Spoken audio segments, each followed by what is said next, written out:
Welcome to the Amazon Legends podcast, where we have real stories about making it big on Amazon. Our guests are CEOs of large companies and entrepreneurs who became powerful sellers, also experts specializing in helping sellers, and both former and current Amazon employees who will give us an insight from behind the scenes. Here's your host, Nick Urison. Welcome to another episode of Amazon Legends. My guest today went from building control panels for aircrafts of all types to becoming an Amazon seller and then a PPC master. So I guess, it wouldn't be wrong to say it takes not a rocket scientist, but an aircraft scientist to run PPC. So he's the co-founder of PPC Maestro. And also he's passionate about his family and tennis. So everybody meet my guest, Bernard Nader. Welcome to the show, Bernard. Thank you, Nick. Thank you for having us. I'm excited to talk to you about this today. So you are the closest I have to a rocket scientist as my guest. I wish I could call myself a rocket scientist, but I wish. So you have a winning strategy with your clients when you start working with them, and you are here to share that winning strategy with us. So tell us what that is. In as few words as possible, less is more. Simple as that. So we are going to talk about all the tricks about PPC. So I guess you mean this applies to PPC. So what does that mean by less? Less money, less advertising, less keywords? Tell us. Well, to make it like more, I guess, understandable for your guests and for yourself, it's less meaning not less keywords, but less ad spend versus products, right? So you got to make sure you're advertising the right products, right? So a lot of sellers have problems identifying which products are profitable. So then in that case, they lose money in terms of ad spend, right? So what we do, we come in, we focus on the money winners, right? And then we go all in on these guys. So that's what I mean by doing less, which produces more results in the end. Right? So this is nothing to do with advertising then. So before even you do a thing about advertising, keywords or anything, you're just looking at the product, I'm assuming the revenue model. That's what you mean? Yes. So we look at, of course, the listing has to be optimized. It has to have good reviews. Obviously, the rating has to be great. The images have to be high quality. Conversion rate has to be, we like looking above 10% for a listing. If anything above 10%, then it's like prime for heavy. Okay, so hold on, because you've done so many things in like 15 seconds. So we need to unpack all that. So first of all, let's start from the top. Top being brand new listing. So new listing, and I want to launch. I have variations. Mm-hmm. One parent, and I come to you and I say, I want you to run my PPC and get me. I have no reviews because it's brand new. Right. I have no idea about my conversion. So now tell me, what is the first thing with the less is more strategy? Okay, so first thing we do is an audit of the actual product that you do want to launch, right? You want to make sure that everything is in line, right? The images have to be professionally made, of course. The keyword research is extremely important. So someone who understands the market and Amazon has to create the listing itself, right? So if all that is in place, then we go into the launch phase, right? So the launch phase depends on, of course, the category, how competitive it is. If it's like, hopefully the person launching the product did research and not go against, a product that's too competitive. If that's the case, we basically create a launch strategy. Basically, we target all the keywords that are indexed on the listing itself, on the bullet points, on the headline. And if you don't have A+ content, then the description itself, right? So we base our launch procedure or process or strategy based on whatever keyword research was done, and then we launch the product. So what makes something competitive? So you should look at the category and then decide if it's too competitive, because you can be in a very competitive category but your product may be fairly unique. Yes. And then that comes down to which keywords you are targeting. So walk us through how you position your listing in terms of taking on heavy competition. Well, if it's a heavy competition, like you said, you got to be very selective. You got to niche down to a certain level of keywords. So for example, if you're selling like an iPhone case, which is like very, very competitive, as you might notice, right? But if you go down like a long tail keyword, let's say iPhone case, waterproof for iPhone 13 blue, for example, right? If you go very deep, it gets less competitive. I'm not saying it's not competitive, but it's less, right? So if you tailor your listing to those keywords, targeting that audience, right? Even if you make it for women, right? Exactly. Women looking for a phone case, which is pink or whatever, right? And then who's waterproof, and then for exactly iPhone 13s, right? Very specific. That's how I would approach something that, I guess, if it's that competitive, you got to go really, really deep in the keyword research, making it very... Those keywords go in your PPC targeting, or do they go in the content? If so, where in the content, or both? Both. So ideally, you want to have the title, of course. The title leftmost first. You want to have all your seed keywords starting there, right? So if you're going to target something like iPhone 13 blue or green or whatever, you want to make sure that's at the beginning of the title, right? And then sometimes Amazon puts the brand name, sometimes it doesn't, right? So after that, then comes iPhone 13, waterproof case, pink, right? So if you have that in that order there, Amazon gives it more weight in terms of like search volume, right? What it's looking for. And then of course you got to find different other keywords that relate to that, right? And then you spread them out, you sprinkle them through the listing itself, which is bullet points, of course, the top 3 bullet points. And then you mentioned the less is more strategy in terms of revenue model. So I come to you with my listing, you check the listing is optimized, keywords are okay, the images are okay, A+ content, whatever, it's all there. But applying the less is more strategy, what are the numbers that you're looking at in terms of the revenue model? Well, there's no revenue model at this point, right? You don't have data yet. So you got to collect the data first, right? So the revenue model comes into play after basically you get the data back from Amazon. So if you're launching a product, we basically do a launch. Of course, you got to have a budget allocated for the launch, obviously, right? So once you have a reasonable budget, which again depends on competitiveness of the category, right? So once we have a launch budget, we launch it. We do a launch. We go hard, right? So we go heavy for the first, I would say, couple of weeks, because you get the honeymoon period. You gotta take advantage of that, right? So once you do heavy on that, I would say heavy in a broad sense, right? Depending on demand and of course category. Then you start getting the data back, right? So typically we don't expect anything to be profitable, of course. I mean, it's unrealistic to launch a product and expect to be profitable right away. That doesn't really happen much. I've done it for existing brands, right? But if you're a new brand launching a product, that's not going to happen for you, right? So if we do get the data back, then we can analyze and see how we can apply the less is more strategy, right? So let's say you launch after a certain period of time. Let's give it 2 months of data coming in, right? So we have data, PPC data. Now we know what type of margin we're looking at, right? It's still not a lot of time, but you can kind of know which variation will work best, right? So let's say you launch a blue or green or yellow or whatever, right? Then you get an idea which color variation will do better. Then we could focus on that. But still 3 months, we still need to expand more on the keyword research and basically launch more campaigns, get data, more data.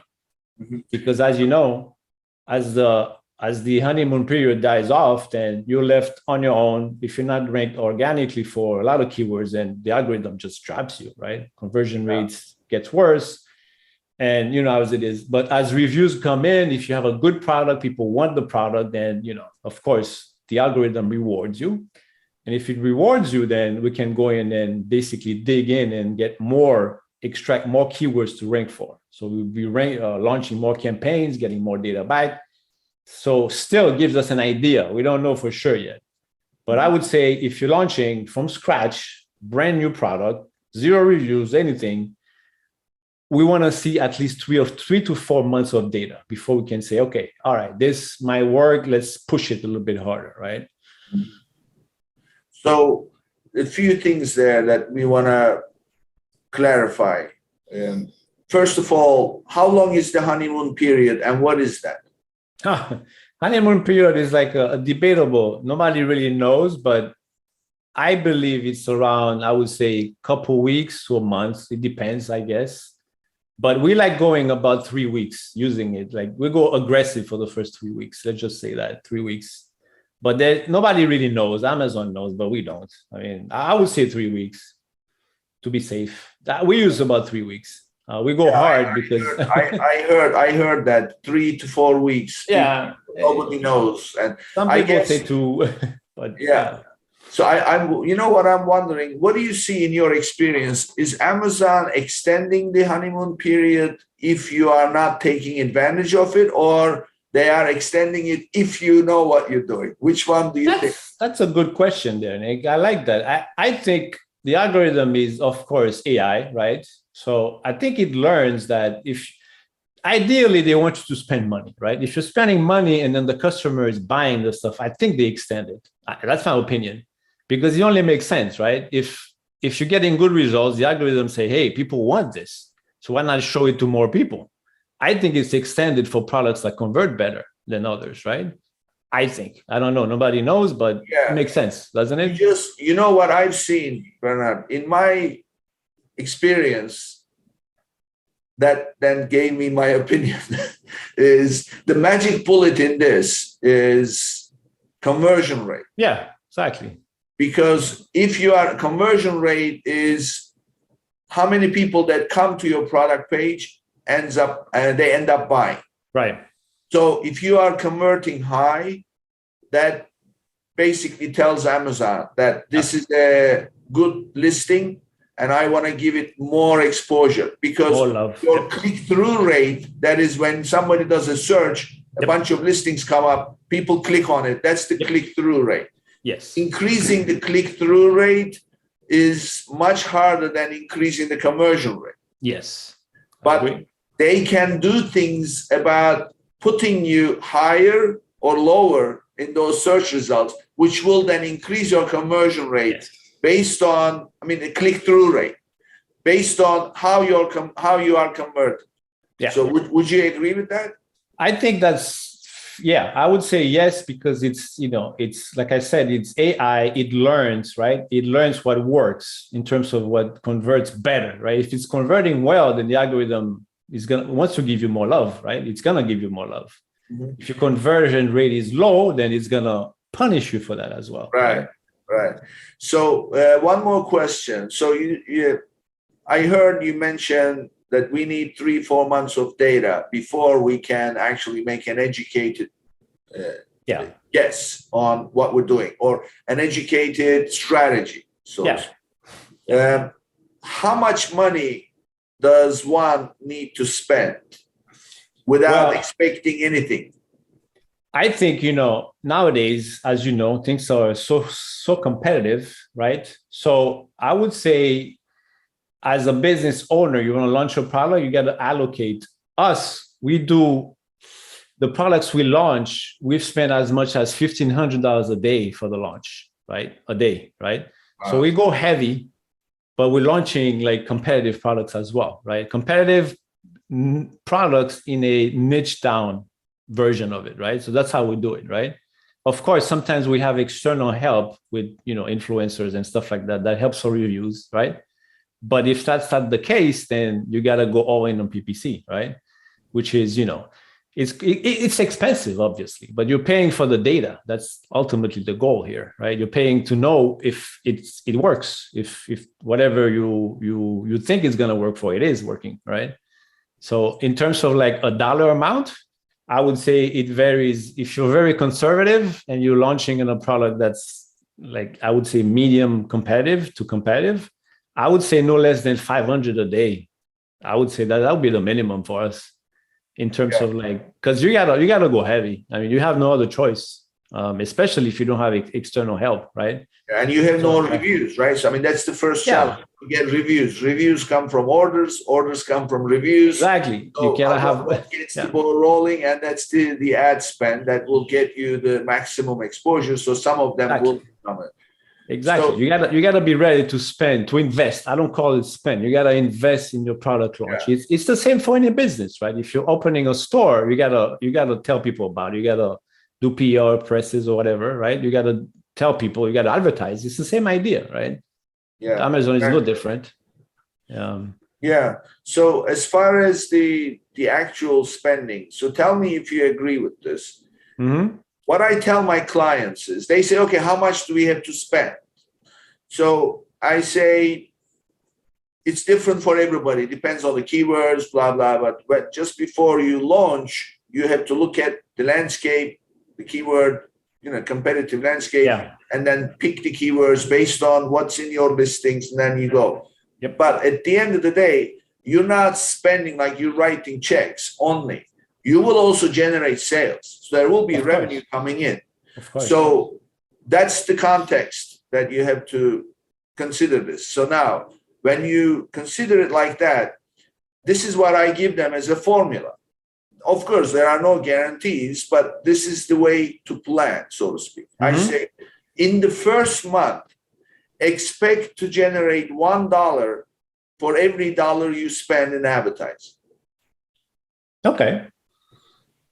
In month 2 to 3, expect to generate $2 for every dollar you spend in advertising. And then month 4, 5, 6, you are basically working towards spending $1 and generating $3 and then $4, which basically gets you settled down around 25%. Yes. That means that, and that's a good ACOS, so to speak, going forward. And then, you want to pull it down to between 10 to 20%, then you are laughing all the way. So that's where you're going, but that's how it kind of escalates in terms of your return. So I say, if you plan this way, and then you put your advertising real heavy, you will only see a much better return, because what will happen is every dollar you spend will also get you ranked, and getting ranked will get you organic. Yep. And then in the process, you're going to run some your own social media, you name it. So your sales will not be limited to just spending $1, getting $1. It will be a lot more, but at least your planning will not make you disappointed. So what do you say to that kind of an approach? I like it. I mean, it's basically, we call it something similar, I guess, the objective of the campaign, right? So we have a launch objective for the campaigns, and we have a basically break even objective. The launch, basically, you might break even, which is your 1-to-1, right? You're spending 1, you're making 1, right? So we use the same ideology, the same technical idea, but different ways of wording it, right? So yeah, typically we want to launch a product and start getting profitable within 3 to 4 months. Yeah, that's the idea. So it's actually the same idea. Yeah. We expect to break even the first month. Yeah. If you have 100% ACOS the first month, that's okay. That's okay. You know, you just got to get better. Hopefully, if the product, people like the product, they don't give you negative reviews. If it still keeps climbing in the organic ranking, then yeah. But, all being said, it all depends on how accepted the product is, how they like it, and how well it converts. That's it. Well, there is something I'm kind of smiling when you say break even. Of course, the seller will say, what do you mean break even? Of course, for every dollar you spend, you get $1 in sales. That's not breaking even, because I have the product cost, the Amazon commission, the FBA, but I know. that's the name of the game, right? That's the name of the game. Yeah. Yeah. I mean, you can't expect to make money. Like I said, initially, it doesn't, it's not realistic. If that's the expectation, it's yeah, wrong I just want to expectation. clarify for the listeners, when we say break even, we're referring to the advertising spent versus revenue generated, not break even on the product sale. So no, ACOS, advertising cost of sale. Yeah, we break even there. It's I mean, it would be nice but, you know, to break even right from the get-go. But you know, Nick, we've launched products where in the first couple of months, we've hit like 50% ACOS or 30% ACOS. I mean, it depends. You know, it depends on how good the product is, how well they research the market, right? Yeah. So it all depends on how good product research was, you know, market research was. That's the key right there. Exactly. So I want to also like bring it all together before we move on to another topic. So what we're talking about here is, at the end of the day, the advertising never goes away, right? It's always going to be a percentage of your sales. So that's going to settle down. If you are lucky, closer to 10%.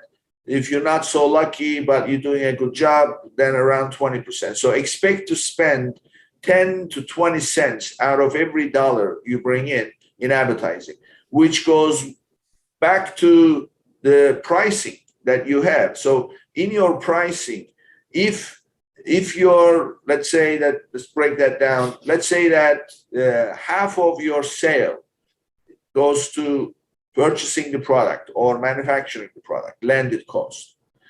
You're going to pay 15% to Amazon. So now you are up to 65%, right? Mm-hmm. And then you have your FBA fee. Let's say 15%. So that's now 80%.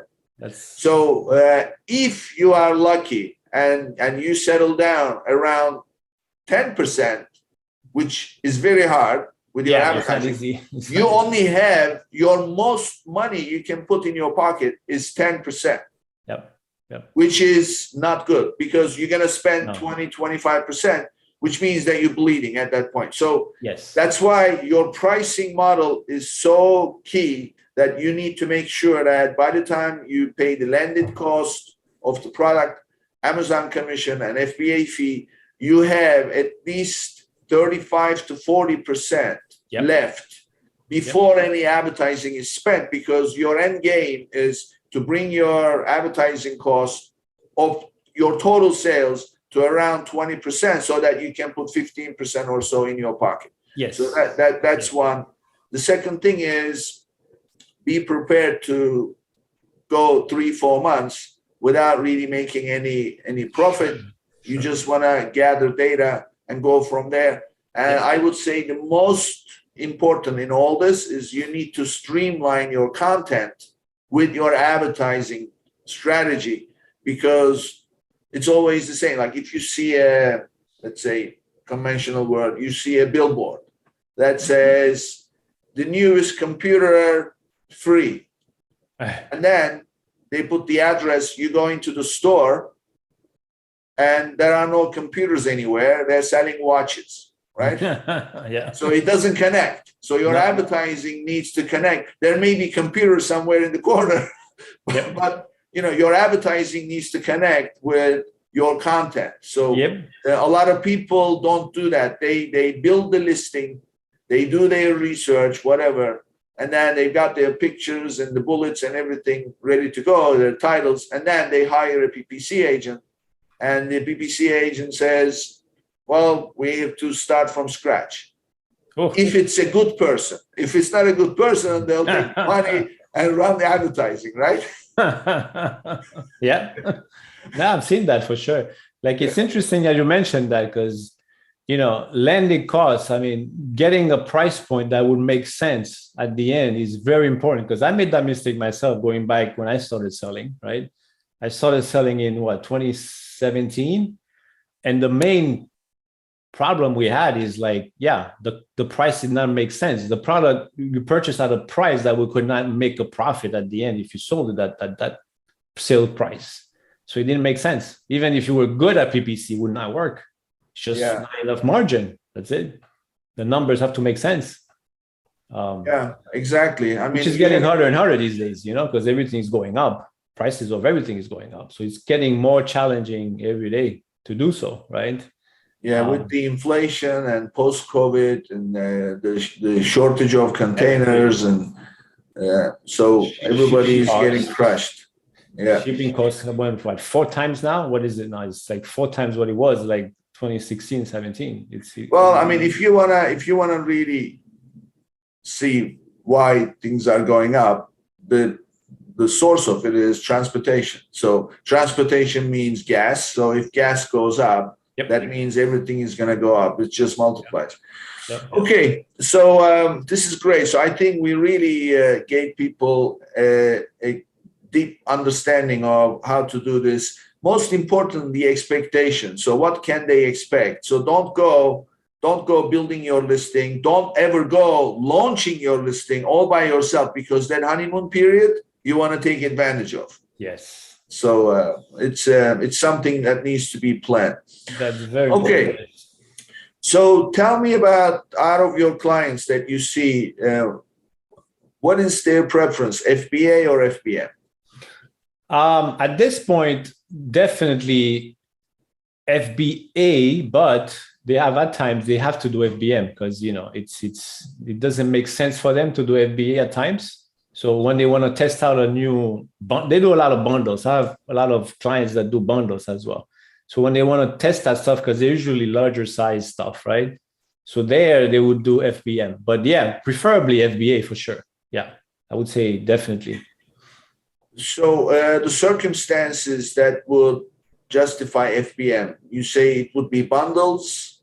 Or they do bundles because of, just to quickly like test out something that's oversized, because they do like larger stuff, like more expensive, which sending that stuff to Amazon is pricey, as you know. If they have like a small volume of it, like, a few hundred of them, they want to try, they want to see if it works, then they do FBM and then they test it out. And if it gives them the numbers they're looking for, the metrics, and then they send in FBA. It's a quick way to test it, right? Instead of sending all that inventory there, not knowing if it's going to work or not. Yeah. And at times you have, of course, at times they compare basically the fees, but FBA is so much more, the algorithm favors FBA over FBM, no doubt about that. So if you have to do one, it's got to be FBA, no other way around it. Plus FBM doesn't scale, does it? I mean, what are you going to do? You're going to do customer service, handle returns, refunds? I mean, we have clients that have their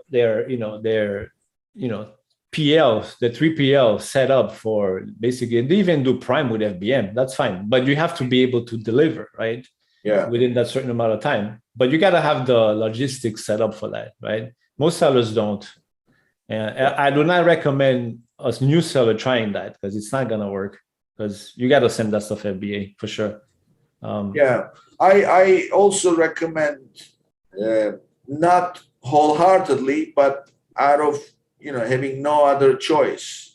Short of running out of stock. During the shopping season, create also an FBM SKU so that if Amazon is delayed in receiving your inventory, then you can close that one and then activate the FBM one and keep fulfilling until the FBA SKU is available. So that way you have some kind of continuity in your sales. Yeah, makes sense. All right. So tell us about some of these clients that you have. What is their decision-making process to bring Amazon into their selling? If I could pick one word, it would be freedom, right? They think it's basically working for themselves. It's actually the easiest way of working for yourself, really, if you think about it, right? So basically, I have a few clients where that's their first venture as entrepreneurs, right? They basically have, I mean, some of them are pretty smart, the way they select the products, the way they research the social media to see what's working, and then they come up with their own variation. Beautiful. I mean, there are a lot of smart people out there that are very gifted at product selection, and, they come up with that and they launch it and it does well. Amazingly, it does well. But of course, they hire the right help, right? They gotta, like I told you, nowadays you gotta have the professional photography, the copywriting, all that stuff has to be done right.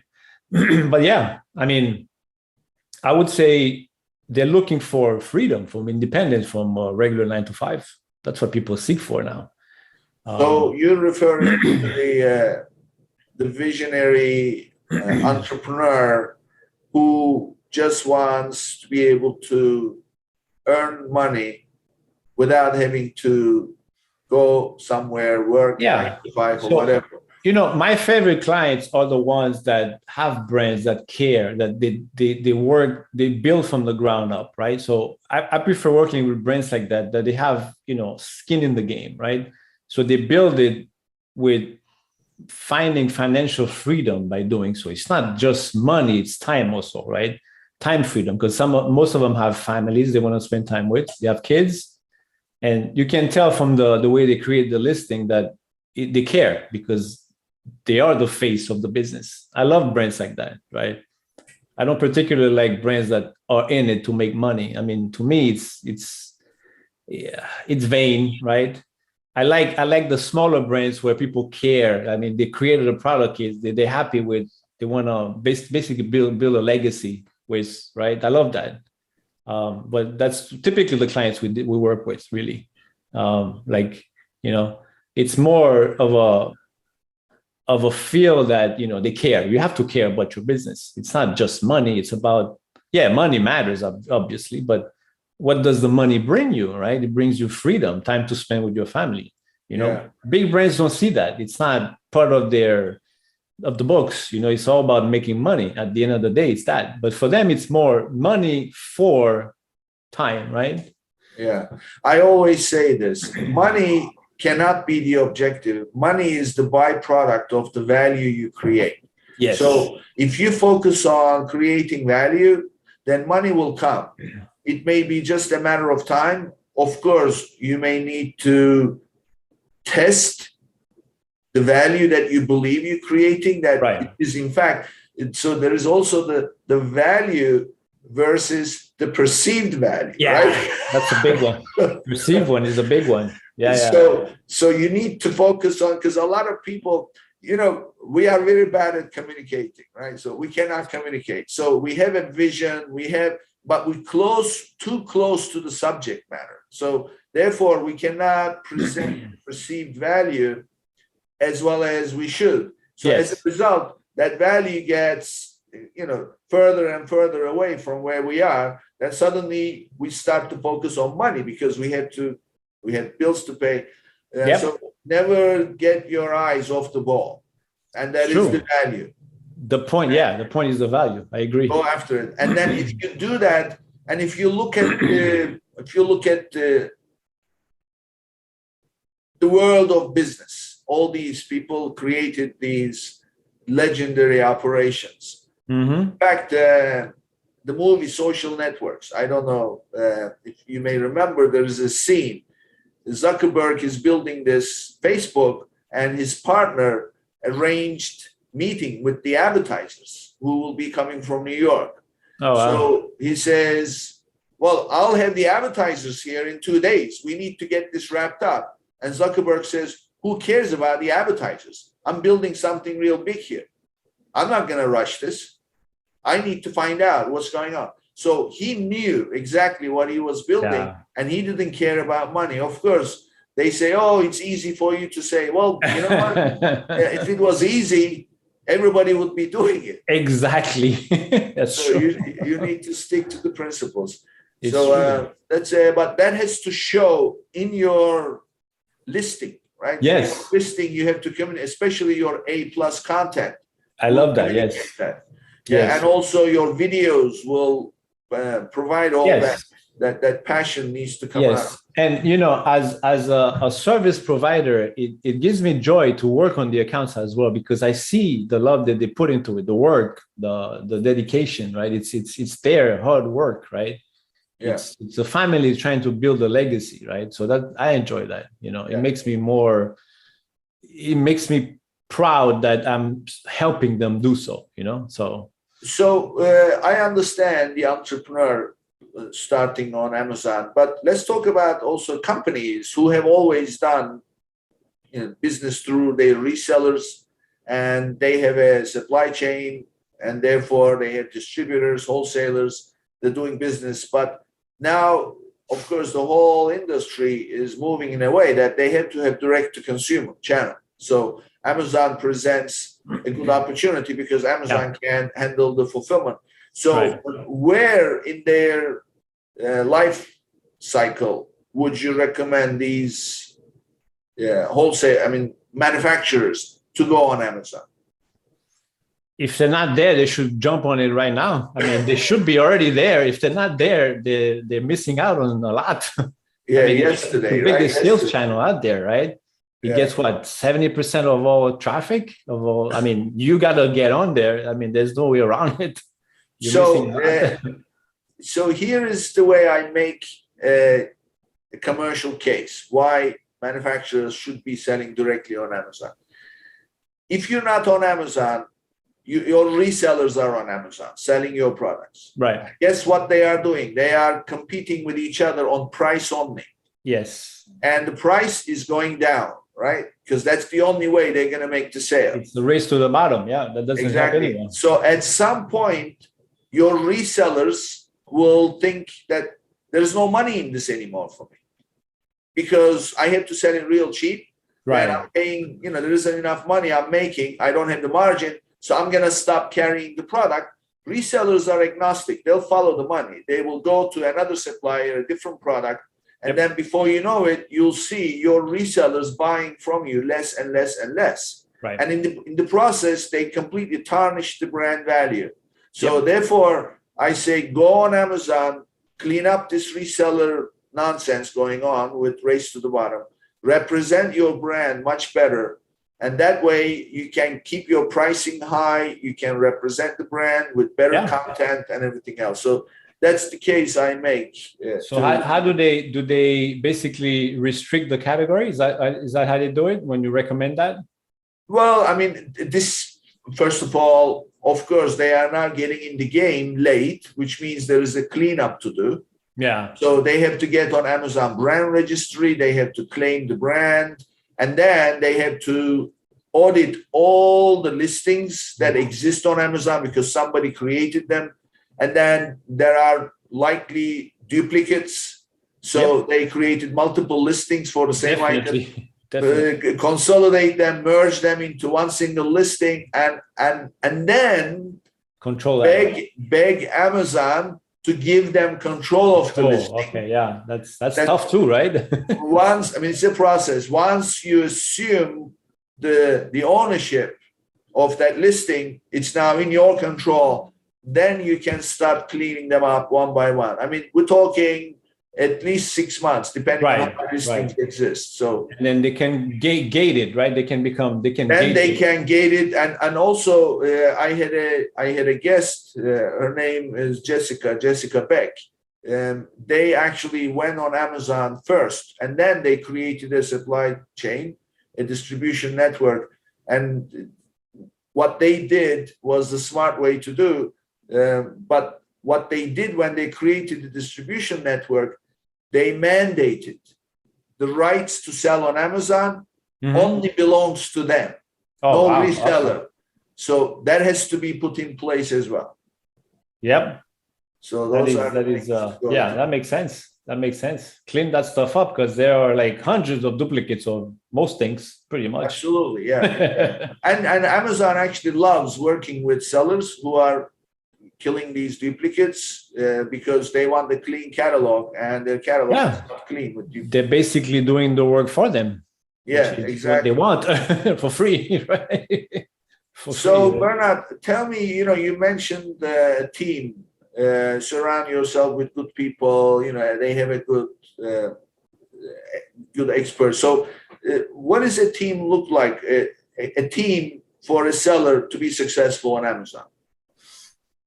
A team, first of all, you gotta establish a good relationship with the supplier. That's number one. I mean, you gotta have a direct connection where you get, I would say preferable treatment, but that takes a lot of revenue and, commitment. But, that's one, definitely.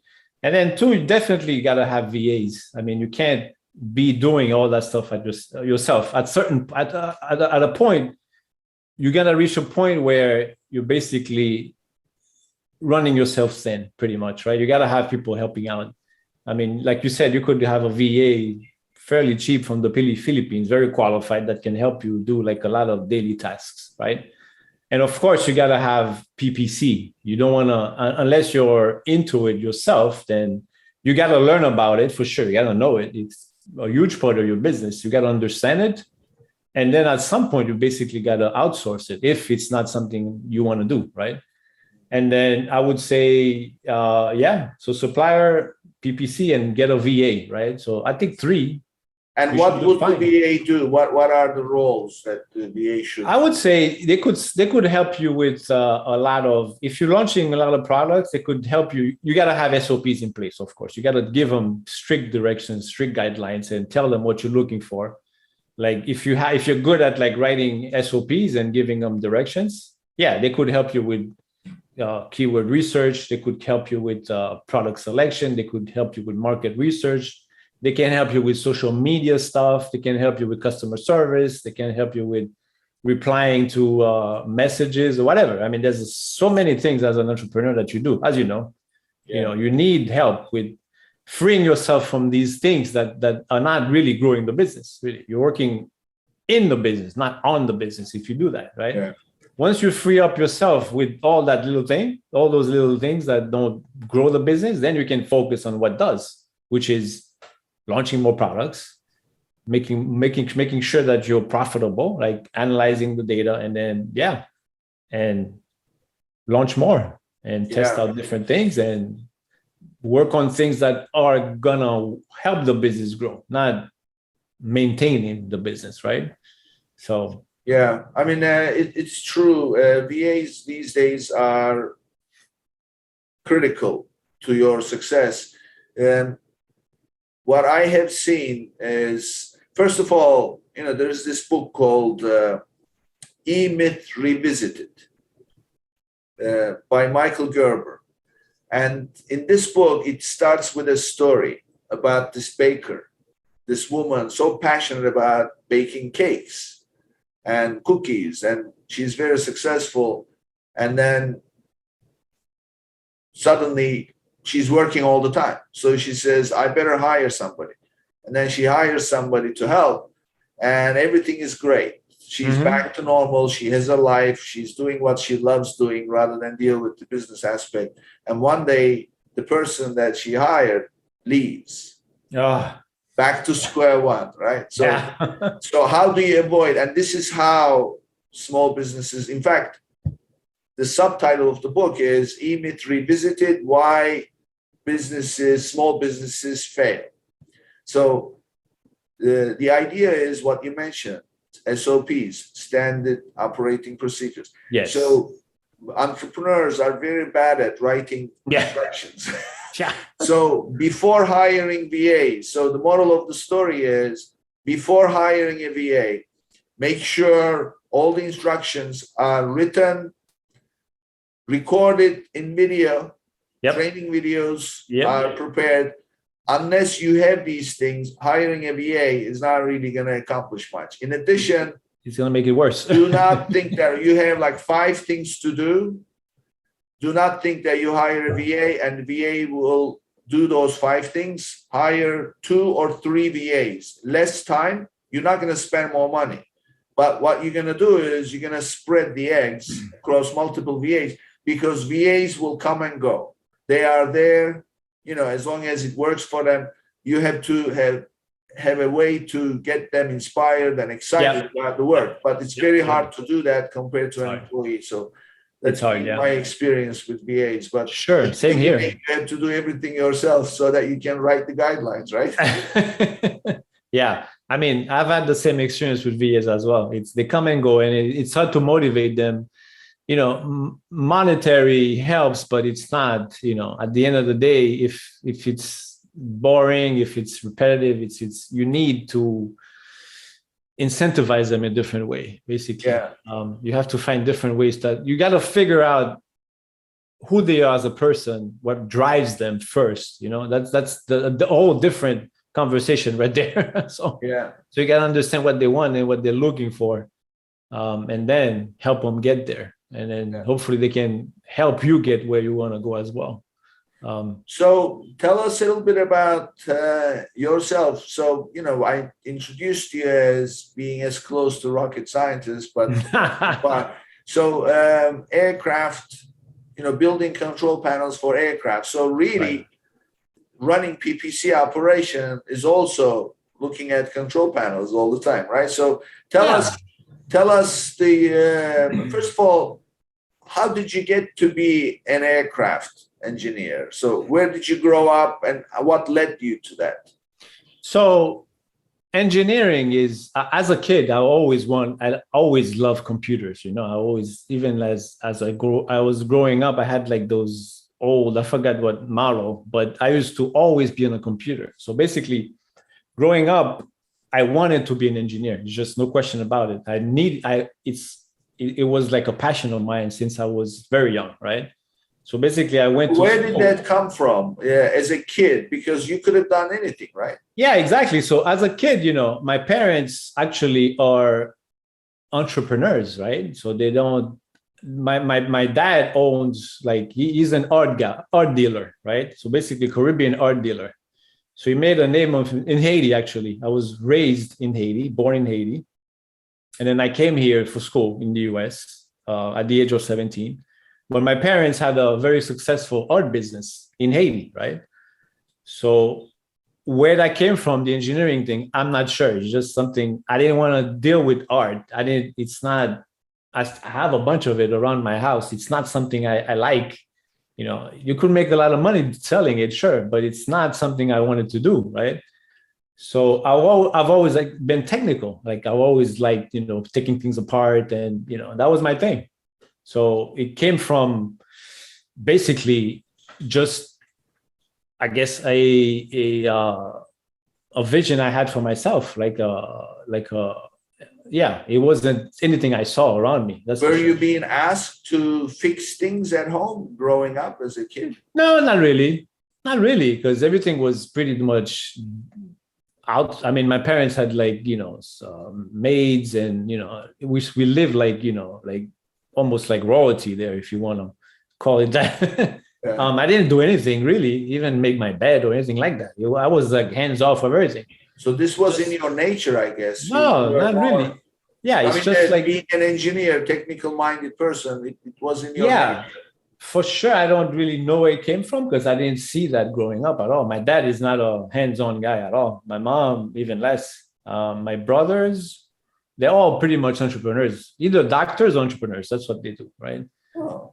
Either doctors or entrepreneurs. That's it. So I came to school here. I came to Miami, University of Miami. I'm like, oh yeah, I want to do computer engineering, right? So I talked to my counselor, and it's like, oh, you should try electrical engineering first, and then see how much you like that, and then maybe transition to computer engineering. Okay. So I tried it. I'm like, oh, electrical is fun. So I graduated with electrical engineering. And then I went back to school again for computer science, right? So because there was like the urge of learning programming. I loved computers, right? So I went back to school and I got a second bachelor's degree in computer science with programming and stuff. So those two combined, I guess, degrees led me to become an avionics engineer. So basically they were looking for someone with computer skills who can also design circuitry, right? Which is exactly what I went to school for. So basically I worked for them for 18 years, right? As an avionics engineer. And how do you go from that to Amazon universe? So I went to that. I mean, I'll tell you exactly, Nick, the day something clicked in my head was that, okay, actually 2 days. So I had a friend of mine from Dubai, a very good friend. We went to school together. He came to visit. He's the COO of a big corporation there in Dubai. So he came to visit me at work. And then I was doing a lot of technical stuff with oscilloscopes and with voltmeters. And so he looked, and it's like a childhood friend of mine, right? I mean, I've known this guy for decades, right?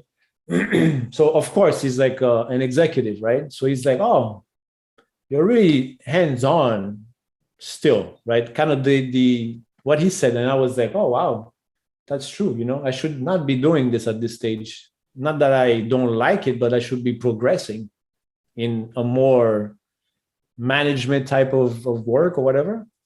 And then second time was a new hire at the company where he had no background in engineering. He had no technical knowledge of anything. And then he got offered to be the manager of my department. I was like, whoa, hold on. There's something got to change here. So back then I was like, okay, fine. So back then I started looking for what to do in terms of business. I always wanted my own business to begin with, right? So I looked into different types of things. I looked into like owning a UPS store, like, different type of ventures, like, maybe like electronics. It's the entrepreneurial approach. It's, I guess, what you inherited from your father. And, Exactly. You're always looking to be independent, have your own. Exactly. My father worked only for 3 years for someone, and then he became his own business, and he was very successful at it as well. And my brothers and sisters do well as entrepreneurs. So that also was in your DNA. That's in my DNA. You can say that. Yeah, I guess. So I've been I went through franchises. I'm like, no, it doesn't make any sense. I can't pay them that much money. They gave me the SOPs like we talked about, and then they charge 25%. That's just ridiculous for doing nothing. No. So I went the other route. I started like looking into like buying a business that was already up and running. And I went to a bunch of them. They were a mess. It's like, oh my God. And then I don't exactly remember how I came across an Amazon store that was selling, like back then in 2016, maybe. I was like, whoa, can you really, is that a real business, really? So I looked into it, and the guy, basically, I made him an offer, but it turns out that he couldn't sell it. I don't know what happened. And then he created a course to teach. I'm like, oh my God, this is like a whole new ball game for me here. Yeah, I would love to do that. And then basically I took a PL, a private label course from a podcast I was listening to. And then I launched a few products. I was like, oh yeah, this is definitely what I want to do. And I learned PPC along the way, obviously. And then, I'm like, oh. So basically it transitioned from basically business owner to selling a product, and then to basically offering a service, because that was, at the end of the day, I knew that was my strength, really, analytics, right? Well, I will suggest to you that it did not progress from anything like that. I'm gonna tell you this. I mean, I may be wrong. I'm just sure. I think that it progressed from your nature combined with your nurture by your parents being an entrepreneur. Sure. It was just a matter of time before those two things came together and found the best home. And of course, your training as, first as an engineer and then as an avionics engineer, obviously that makes things easy for you to deal with complex processes and numbers. And but those things did not progress over time. No, they just was always there. Huh? Yeah, they flourished. They flourished. Your nature and your nurture, they just drove you towards what was already inevitable, I think. But sometimes in my mind it took too long. I stayed 18 years where I should have done this earlier. Yes. So you had to say. I mean, the bottom line is you have to say, I'm not taking this anymore. Some people come and go, and then they are not as good as you as yet. They are making more money, or they get promoted. So you have to say more. Yeah. I mean, like I guess the value I thought I was giving was not perceived as, like you said, right? Like the perceived value was not the value that they saw. It's like, okay, all right. We have to change that.